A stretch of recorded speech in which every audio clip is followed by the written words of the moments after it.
All right, up next is collision. Now, this is one of the older ones that's been around for a little while, and this will be our first physical model. So remember I explained what physical models are. They they are this big crazy algorithm that attempts to recreate the physical parameters of an instrument. Now remember I said, don't worry, you're not going to have to do all this math. That's true. So this is what the interface looks like. So basically what we have here is a percussion physical model, but specifically like mallets, so xylophones, vibes, things like that. You can also get it to do some other kind of weirder things. Um, but you can see here, like there's this graphic of like a beam, basically, and we can kind of say where we're going to be hitting it, how big it is, and then like what we're going to be hitting it with.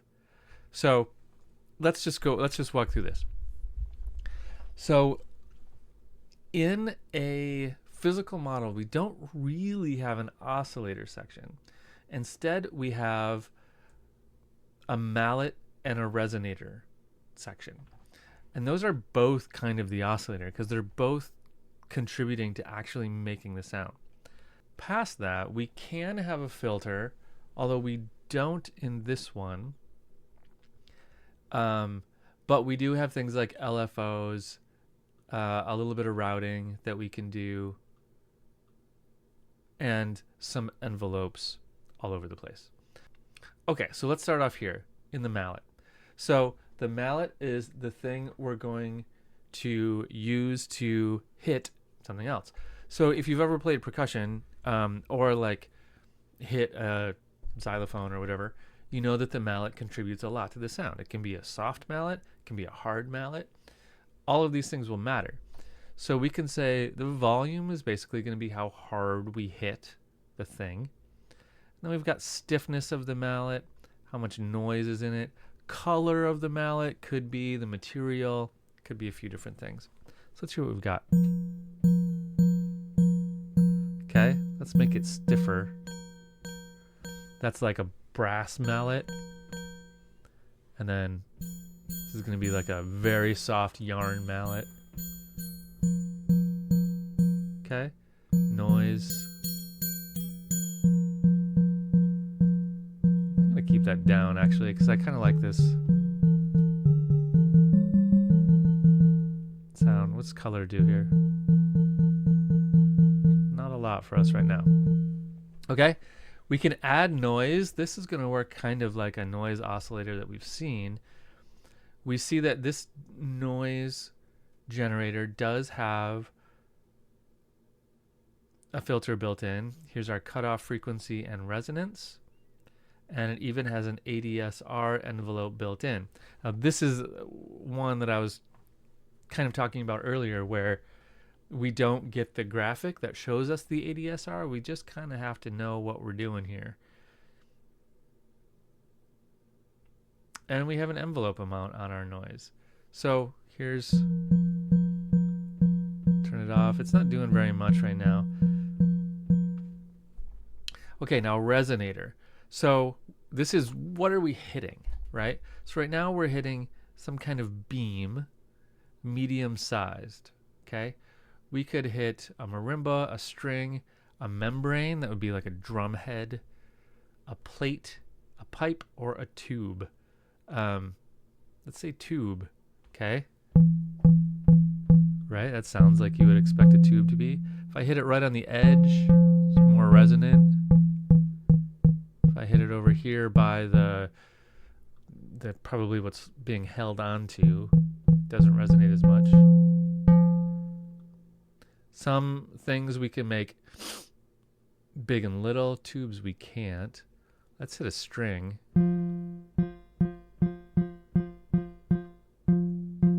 If I hit it kind of off to the side. And with strings we can do low, medium, and high.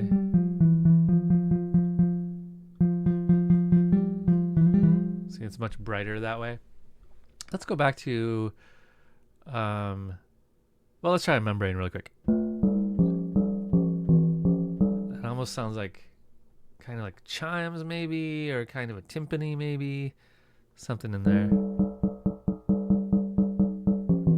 Okay, anyway, let's go back to beam. I like that. Okay, so we've got some harmonics we can add. End harmonics are generally out of tune harmonics, so they're going to be noisier.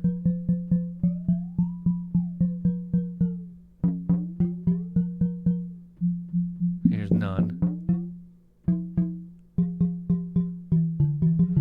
They're not noisier is the wrong term. They're going to be not. They're going to add notes up above the fundamental, so those harmonics, but they're going to be not consonant harmonics, or they're going to be kind of out of key harmonics. Okay, we can add another resonator if we want. Ooh, that kind of takes things out of control quick. We've got an LFO section we can add in. So we can say LFO1. Let's put that on like the stiffness of the mallet. Okay, that's cool.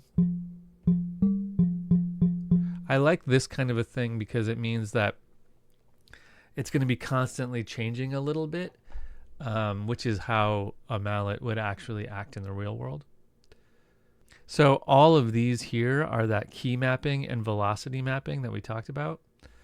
So we can say mallet volume depends on the key. If I put that at 100%, that means that as I go up, it's going to get louder.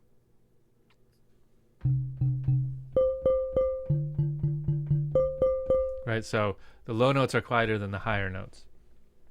Okay, so that's our basic layout of Collision. Let's play with it. Okay, so let's make something quickly in Collision.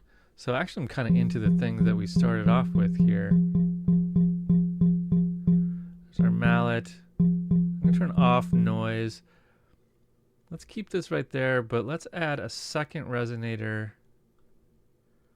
that is a string. So I kind of like that sound. This resonator is way louder than the other one.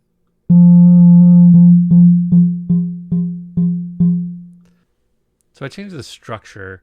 I'm not positive what the structure does, but it's prioritizing the two resonators. So if I go to 1, 2, they're more even.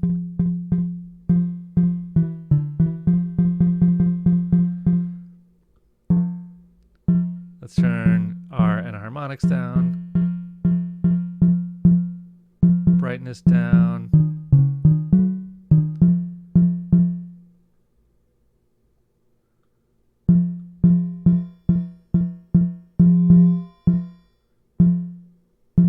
I want a really short sound. Maybe I'll go to high strings.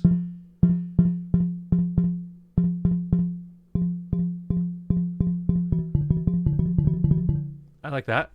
Okay, so I've got this kind of short, plunky sound. Let's add it to our track up here. My idea was to take this, copy, put it down there.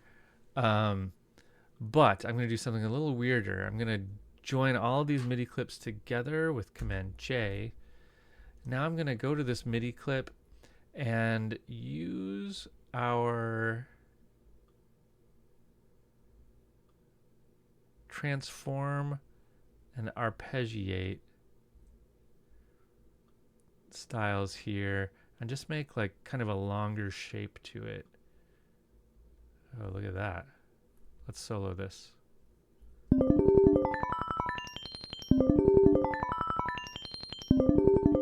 not what I wanted.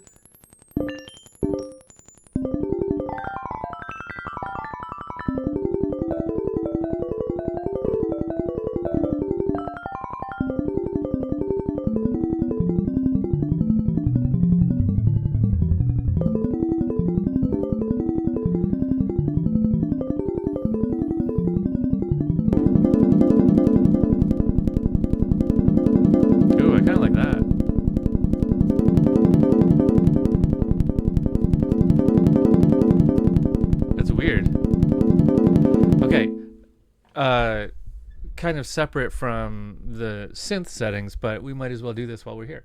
So I really like this sound that we're getting and how it's kind of coming in waves, but it's adding a weird low, some low notes that I don't want. So there's two ways I could deal with those. I could just go in here and delete them. Probably around there.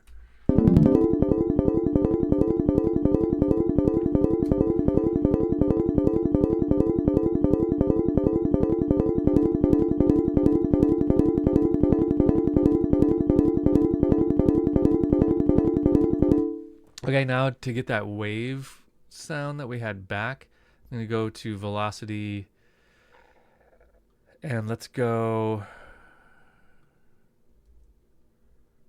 make like a ramp here.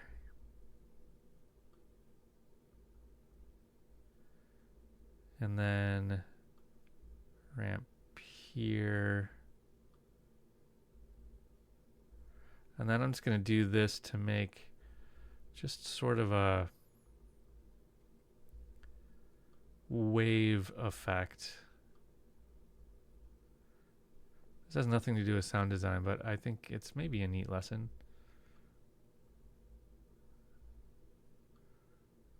I'll go in and delete those ones that I missed in a second.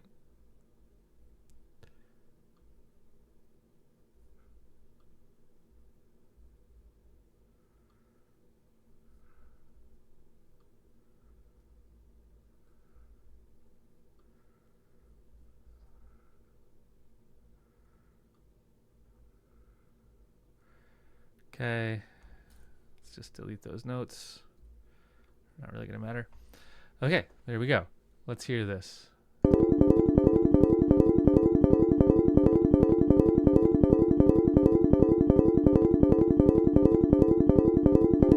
Okay, my velocity actually isn't doing anything. Let's go here and make sure that velocity is affecting volume. 100%. Noise volume, we're not using noise, but resonant LFO, that should do it. There we go.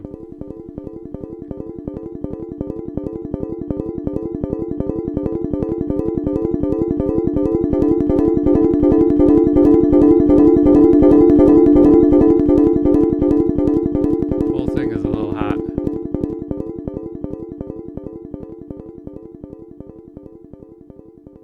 Cool. I like it. Let's hear it in context of our whole crazy synth sound.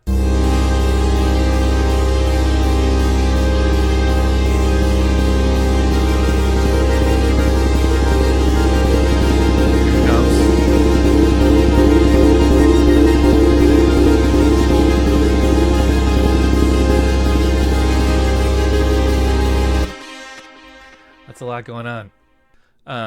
But if we mix this a little bit, I think we'd have a nice sound. Maybe we'll mix it at the end. Let's move on. Why don't I give you this collision patch, but I'll wait on giving you this whole session again until we've added a little bit more to it. Okay, so here's this patch. Let's call it percussion wave. How about percussion wave? Sure.